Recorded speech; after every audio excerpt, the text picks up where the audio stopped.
Welcome into A to Z Sports Prime Time on a Tuesday night. Lovely to have you guys here on the Prime Time Show. Mandatory minicamp underway. The first day officially in the books. We have a variety of different things to talk about. Of course, Kevin Byard in attendance, but not speaking to Titans media, though we will address the mayor of Murfreesboro in just a little while. We are going to get into what Will Levis, though, had to say about how he's approaching this time of year and if there's anything that can be done for him to claim the backup quarterback job before training camp starts. That's going to be the question that I pose to you guys here in just a little bit. Then, of course, Tuesday, gone viral. We will do that to end the show. Before we get going, need you guys to share the show on Facebook, YouTube, Twitter, and on Twitch, wherever you are hanging out with us. If you're on Twitter, please retweet the show in the bottom right-hand corner of your screen. Facebook Live, if that's where you're hanging, you can share now to public. That's in the bottom left. If you are on YouTube or on Twitch, you can subscribe to the channel. You can like the video. If you've done both of those things, tell a friend to do the same, and we would be grateful for you that way. I just quickly, because CPL Jagger, is that how I say it? I don't know. Either way, on YouTube, it says, can we catch your radio show on a website if we live outside of the broadcast area? Yeah. If you are on YouTube, you can watch it on YouTube. It's live streamed on YouTube each and every day, 5 days a week, whether I'm in studio or whether, like Monday, I'm on the road. So you can subscribe to the 104.5 The Zone YouTube channel and get my radio show there if you can't listen on terrestrial radio.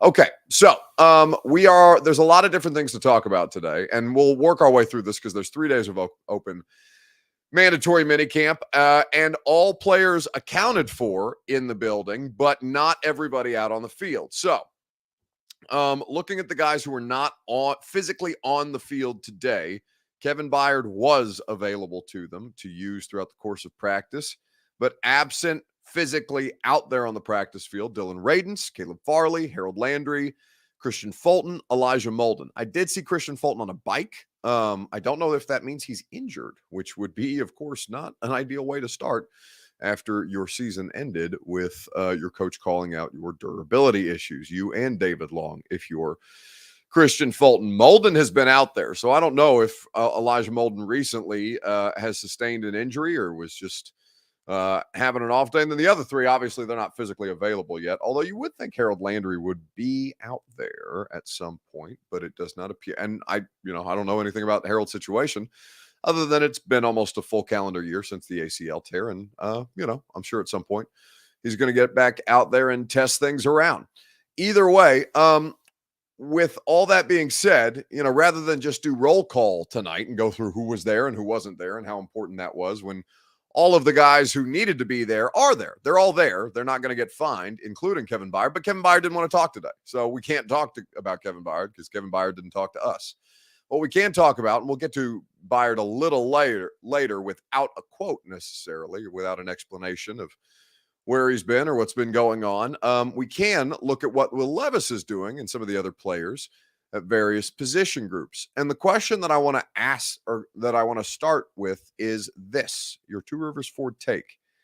What would it take for Will Levis to win the Titans backup job before training camp? Is there anything that the rookie quarterback can do to, before training camp, unseat Malik Willis as the 2? We will talk about these things together right after I remind you that your Two Rivers Ford take is made possible by the lovely folks at Two Rivers Ford. Go to Two Rivers Ford in Mount Juliet for quality American-made Ford vehicles, award-winning customer service, and a brand name that has been operating here in Middle Tennessee with honesty and integrity for 40 years. Two Rivers Ford in Mount Juliet, or online at tworiversford.com. So is there anything that Will Levis can do to take over the backup quarterback job before training camp starts? Junior Holland says nope at this point. And I've seen a couple of different comments regarding him in particular. Show that video of the quarterbacks. Watch Willis' second throw. I'm not sure specifically what Chris Frazier is asking about, which video specifically is asking. Puka says, nope, nothing Levis can do. Only if Tannehill gets hurt somehow. Stephen King says Levis would need to be perfect, but also need Willis to fall hard. And I agree with all those assessments. I don't think that there's anything beyond injury that would see Will Levis moved or elevated out of his current situation before training camp. Doesn't mean that he can't earn the job during training camp, right? I'm talking about before we get to training camp at the end of July. I don't think there's anything, barring injury, that would see Will Levis overtake Malik at this point. Malik has not been bad by any stretch of the imagination, or at least bad enough to warrant any kind of switch, nor has Will Levis been like any kind of overwhelmingly great out there. There's nothing to indicate that he should be clearly and obviously the backup quarterback just yet. So while that may end up being where things go, and while they may have every intention of making him the backup quarterback, given that they drafted him in the second round with Malik still on the roster, doesn't mean that it won't happen eventually. But before training camp, it's kind of difficult to do. And he's very much in the learning phase of these things, right? I caught up with him a little earlier today after practice, as did some of my other Titans media colleagues, and we're just checking in on how the rookie quarterback's been doing. Most of the guys are already here, so like it's good to see all the rest of the faces in here, but I mean, it's kind of the same schedule that we've been doing, so not too much has changed. Just got to keep working on iron out the little details and getting into situational stuff like red zone stuff for the first time. It's exciting. Have you sensed kind of the competition maybe stepping up a little bit?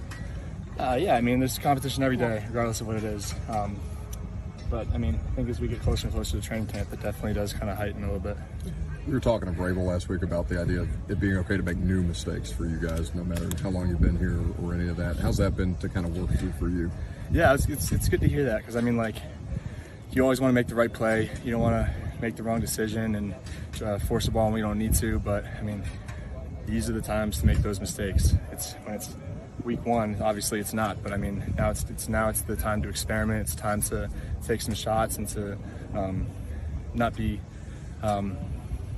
reckless, but to be a little experimental. So I mean, this is being my first year in the league. Like, I got to do that to get the feel of the right way to play the position.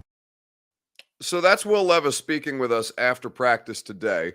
A to Z Sports Prime Time is made possible by the great people at the Ashton Real Estate Group of RE/MAX Advantage. Go to GaryAshton.com and get your dream address without the stress.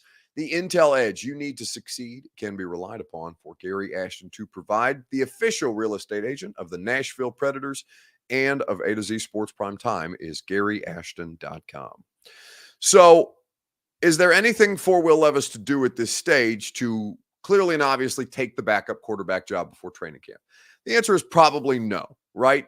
And that's fine. There's nothing that he needs to do or nothing that he can necessarily do other than kind of wait for his opportunity, his most real opportunity to take that job away from the person who currently occupies it. And also, it's entirely possible that Malik Willis puts on a good enough performance in training camp to secure that backup quarterback job and makes the Titans' life a lot harder, right? He could very easily complicate these things. Maybe not very easily complicate these things, but he could provide an easy complication should he show substantial improvement, right? And we don't know really what that's going to look like until we start to see them against, the Minnesota Vikings in joint training camp practices. Should the Patriots end up doing joint work here? That's not been officially confirmed yet, but I know Mike Vrabel said they were working through the logistics with New England on that in the weeks to come. Preseason games, he'll have his opportunities, right? Training camp, once the pads are on, once there can be a little bit more contact, even though it's not full contact, Will Levis will probably have to wait until then. Junior Holland says it's definitely going to come down to preseason. Chris Johnson says, so who's starting in preseason? Well, I imagine they'll do it the way that they've done it in the last couple of years, right? Which is they'll start with one of them. It'll probably be Willis starting the first preseason game. Then the second preseason game, it'll likely be Levis that starts the game. They may do a split rotation in game, the way that we've seen them do with Woodside and Willis, the way that we've seen them do with Woodside and who was the initial signee quarterback. I mean, they've had a couple over the course of the last couple of years, but I can't remember if guys like Cole McDonald didn't make it through training camp before he was released.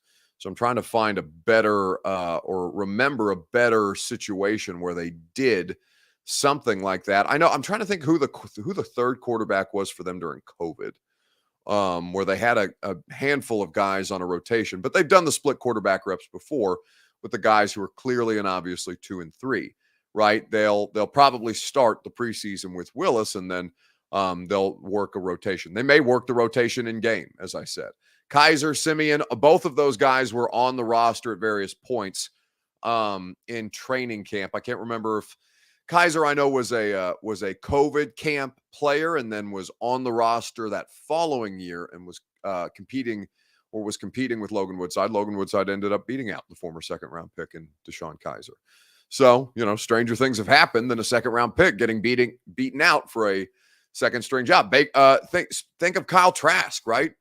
Former second-round pick out of Florida. Kyle Trask, who has not had much of an NFL career at all to this point, and obviously he's been behind both Blaine Gabbert and Tom Brady at this stage of his career. Kyle Trask has not been much of anything for the Buccaneers, but now even Kyle Trask finds himself in competition with Baker Mayfield, a former first overall pick, but think about the fall from grace that those guys have had. So Will Levis, just by nature of being a second-round pick, doesn't guarantee him shit on this roster, and I think that's important to remember.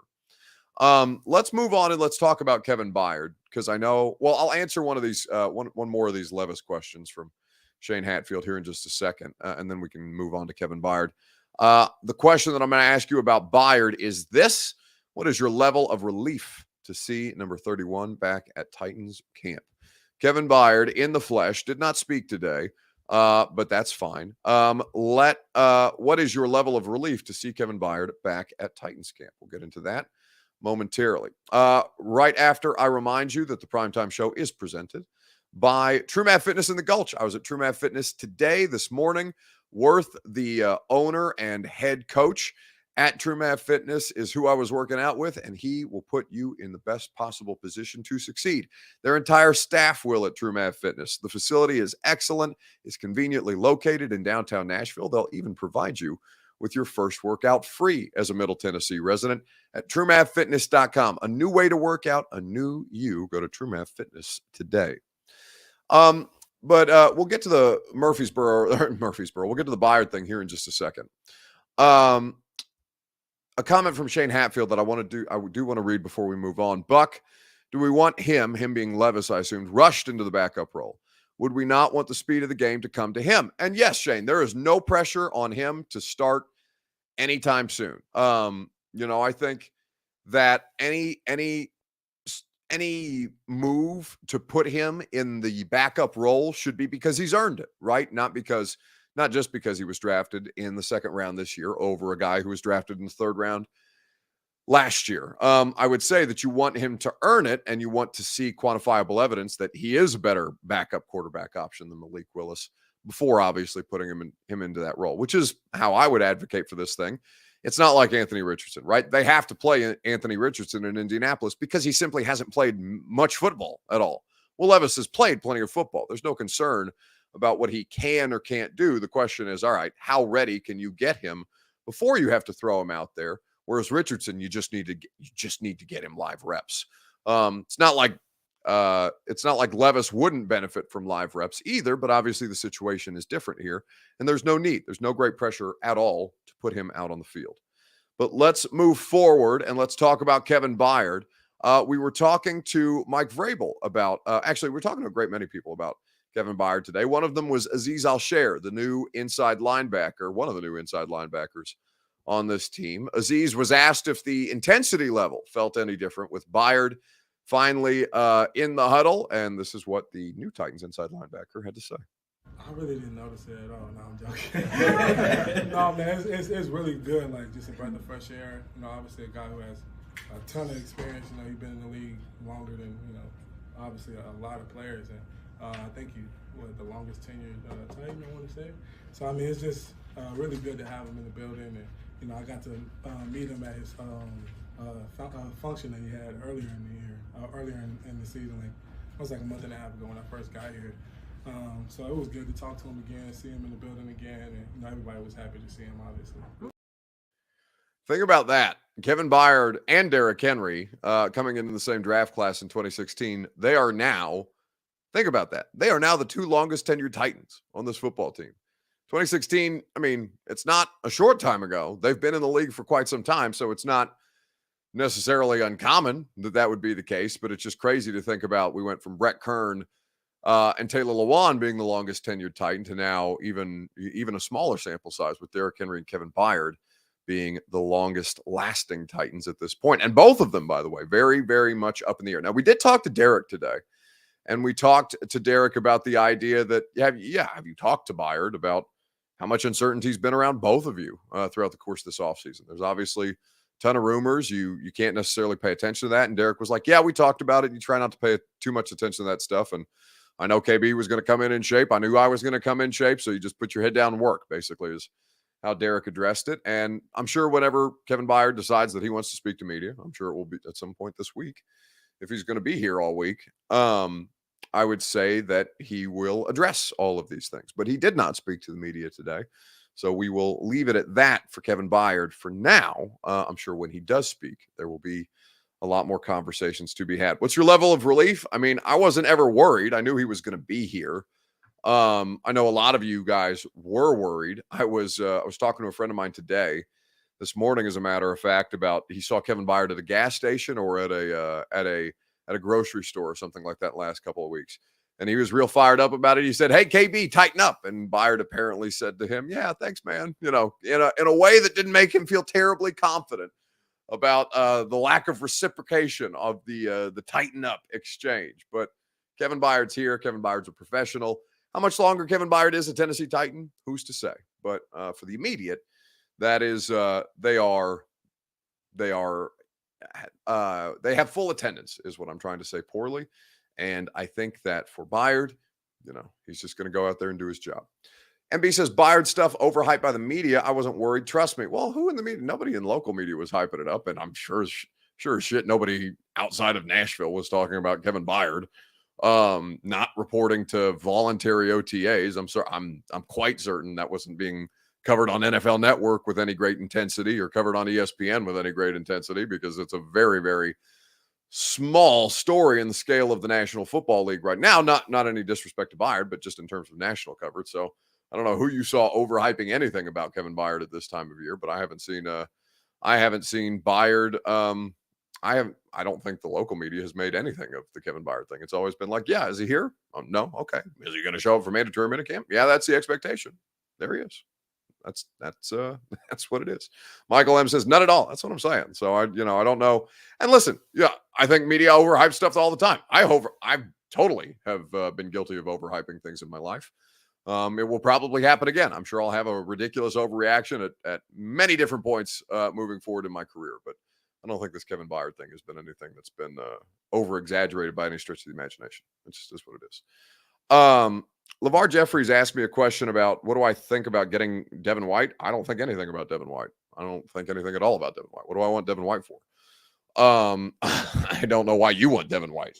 Just because he's a name you recognize and you don't recognize the two guys playing inside linebacker for you? Why do you want to pay more for one of the least valuable positions on a defense right now in the inside linebacker, where you've got two very cost-effective options and you have no idea whether they're even any good or not? So maybe they're not Devin White, but maybe you don't have to pay for Devin White and give up draft capital to get Devin White when you already gave up draft capital. When you're not flush with draft capital to begin with, you gave up additional draft capital to go trade up and get Will Levis. No, no, thank you on the Devin White situation. I don't know why people keep sending me that. There's got to be some kind of like Bleacher Report aggregated article out there that's contemplating, 32 trades for 32 NFL teams or some shit like that. I don't care about that. It's, if there's something more real that you guys want to talk about, we can get to that later on. No word, by the way, on anything around DeAndre Hopkins at this stage. But that is not something I expect a resolution on at any time in the near future. I'm sure we'll be well into training camp before DeAndre Hopkins decides which situation makes the most sense for him. All right, let's do a gone viral video here on the Primetime Show, Facebook, YouTube, Twitter, and Twitch. The question that we are going to ask you is this: what should the punishment be for Colts cornerback Isaiah Rodgers at this point. Now, I still haven't seen anything official from the league about it being specifically Isaiah Rodgers, although Isaiah Rodgers has copped to it publicly. So this circumstance with the Colts is kind of odd at this point. What should the punishment be for Colts cornerback Isaiah Rodgers? We will talk about it together right after I remind you that the Primetime Show is made possible by the great people at Superbook Sports. Download the promo code ATOZ. Download the Superbook Sports app and plug in the promo code ATOZ, and they will match your first bet up to $250. No better place to wager on, for example, the Mets and the Braves. 2-1 in favor of New York right now. 1 on, 2 out. No, 2-run home run, as a matter of fact, just hit by New York to go up 4-1, unfortunately, for the Braves fans in the audience. That just happened in real time, so sorry for that.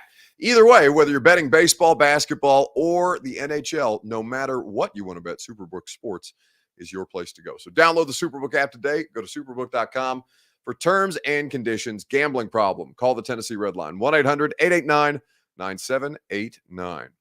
I think that when you look at the circumstance for NFL players in gambling right now, it sounds like, and I want to give you the full details on this, Isaiah Rodgers, he's probably the Colts' best defensive back right now. I know he's been a core special teamer for them in the last couple of years. So the NFL is currently investigating a situation where Isaiah Rodgers possibly violated the league's gambling policy. The team acknowledged that on Monday, saying that they are aware of the NFL's investigation and they will not comment further at this time. He himself, the player, Isaiah Rodgers, has tweeted that he takes full responsibility. Quote, "I know I have made mistakes and I'm willing to do whatever it takes to repair the situation. Last thing I ever wanted to do was be a distraction to the Colts organization, my coaches, and my teammates. I've let people down that I care about." He goes on to say that he's made an error in judgment. And listen, they're held to a different standard, whether you think it's fair or unfair, no matter who he plays for, or say it, God forbid, it happened to, one of your favorite players or something like that. Like, they're just held to a different standard at this stage of league partnerships, right, where the gambling money is everywhere. And that was something that Ian Rappaport went on the Pat McAfee show to provide a little more context about today. Sports gambling's coming into a real power play here in Americana. We're talking about a potential $1 trillion business at some point. Yeah. Only in 17 states. It's going to be in at least 40. There's some states that are never going to get there, but the money is going to yodel, yodel, yodel, yodel, yodel. It's going to continue to go. The NFL knows that. They're going to be able to profit off it, but the players cannot dabble, because if the players dabble, then the integrity of the game gets questioned, and if the integrity of the game gets questioned, the entire fucking league, yodel, can completely fall. Isaiah Rodgers Sr., allegedly, over 100 bets happening from the facility and on the Colts. Is this all true? And this is going to be a big time. This is going to be a big time suspension, almost ban, it sounds like. Well, first of all, he has put out a statement acknowledging, it seems like a lot of this, right? I mean, he has taken full responsibility, which I guess is good. But it seems like, look, what we know is the NFL it's good. Yeah, whatever. Yeah, it's good. Yeah. Well, I mean, it's good, but it also allegedly happened, and it is something the NFL is looking into. So it's taking full responsibility after you've gotten caught is good, but it's also all that stuff happened, and it's all really bad, allegedly. The NFL is looking into it. I know when the first kind of batch of these came, we sort of knew there was maybe a couple others that existed around the same time. This was one of them. It seems like this, just based on the initial reports, was a little more expansive. And we'll see what punishment he gets. But you talked about potential banishment, which is suspended a year.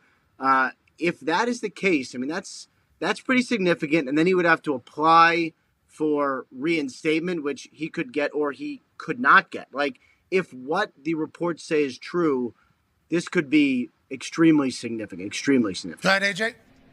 Ian, does the NFL have, does the league office have a group or a team that does this, that specifically monitors everything? And have they had this from the jump when they knew sports gambling was coming online? Yeah, I mean, there is a lot of sort of examination. There is a lot of investigation, I would say, into what players can do. There's a lot of tracking, and I know this Isaiah Rodgers, just based on the articles, that I've read and the information that's out there did not use his own name, but some players have. So when you use your own name, it's all pretty easy. So this is the stage that the NFL is in, and whether you think it's right or wrong or indifferent, this is how it's going to be, right? The NFL is going to, any league is going to come down hard on players who participate in this, especially if you're actively trying to circumvent the rules.